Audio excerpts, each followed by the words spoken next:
Okay. Kitties! Kitty! It'll be easier for you to move your arm, and it'll be easier for me to read.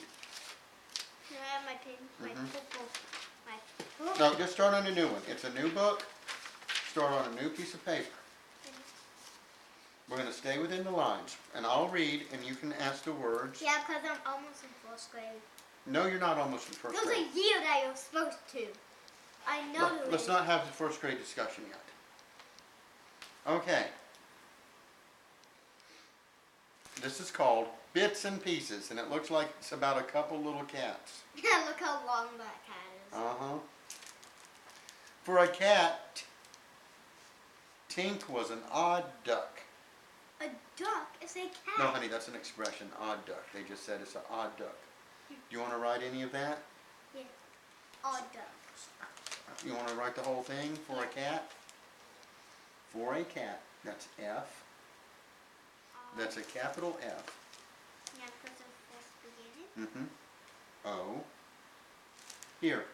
It's going to be a lot easier if I hold the top to the pen. R. Try to keep them about the same spacing. That's fine there, but I'm just saying. You want to use a different pen, one that's a little sharper? Yeah. A. That's a new word, so you want to space it a little more. Cat. That's C-A-T. You know how to spell cat.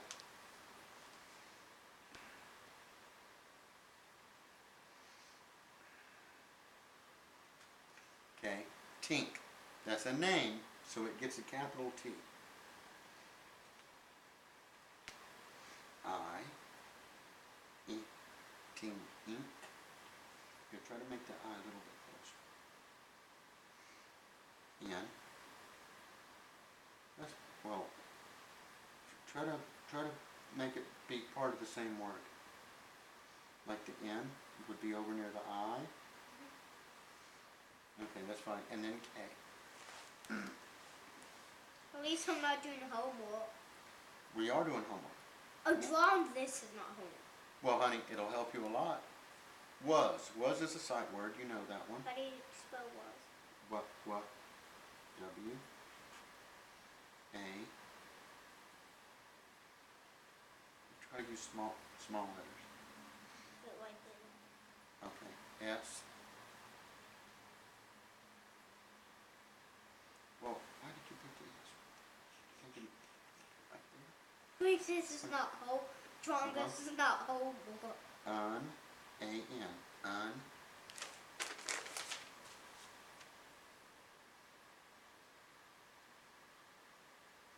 We need to clean off your desk, so we need to set the desk.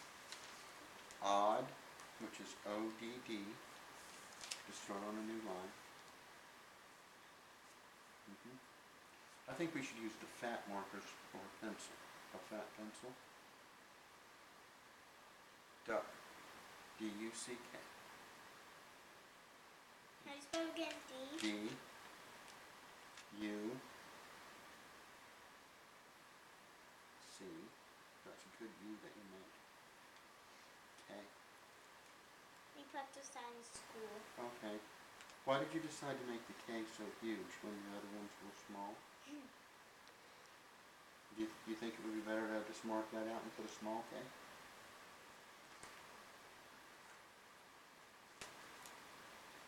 Okay. Now, you want me to just go ahead and read the whole book first? Yeah. Okay. Here, put this on. We don't have to copy the whole book. Yeah. Perhaps it was because he had been raised by a granny man. Or maybe it was because his brain was the size of a frozen pea. No matter, his family loved their boy to bits.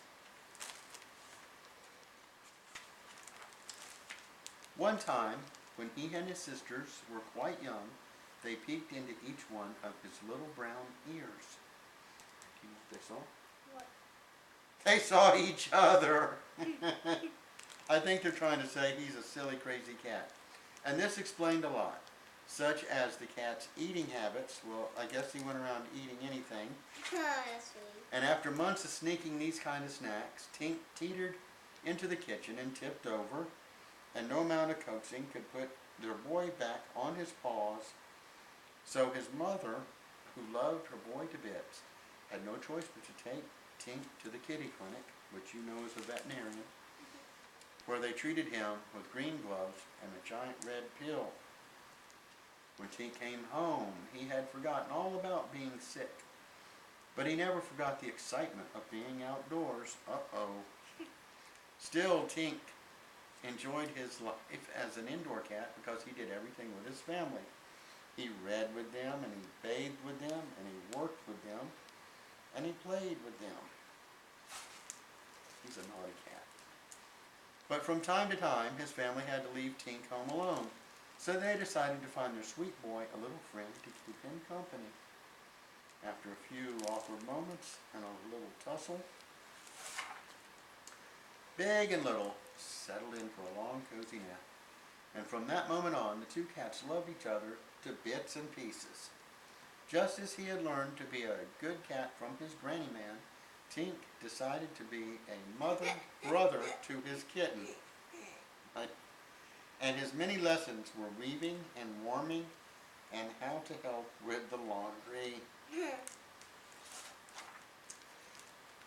Though his experience was limited, Tink's best lessons were all about the great outdoors. And over the years, he tried to get more experience. That's when they tried to get him back in, but it was a battle Tink would always lose. And on his way to becoming a very old cat, Tink would lose many more things.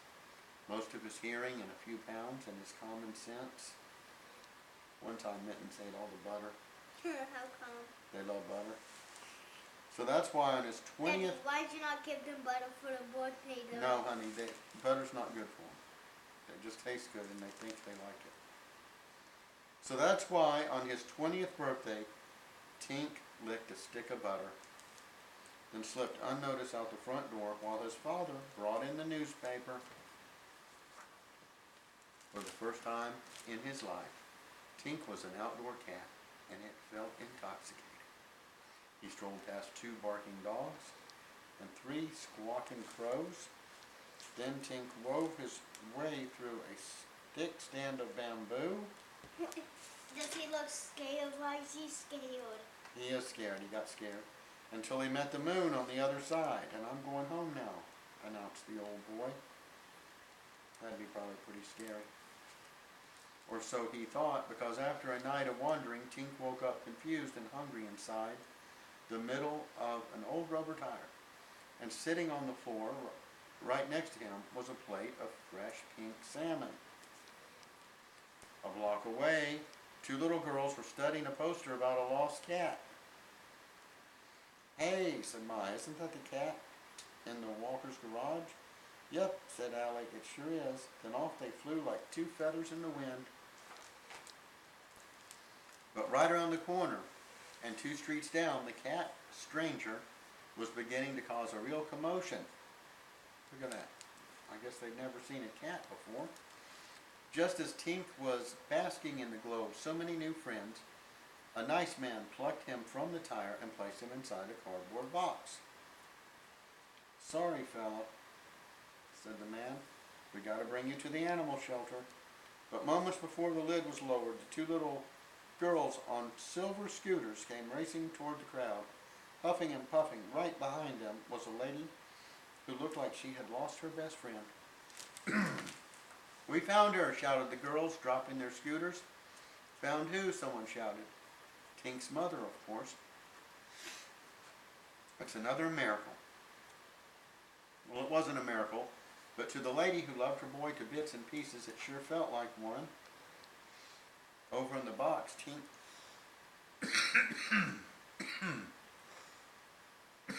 Tink...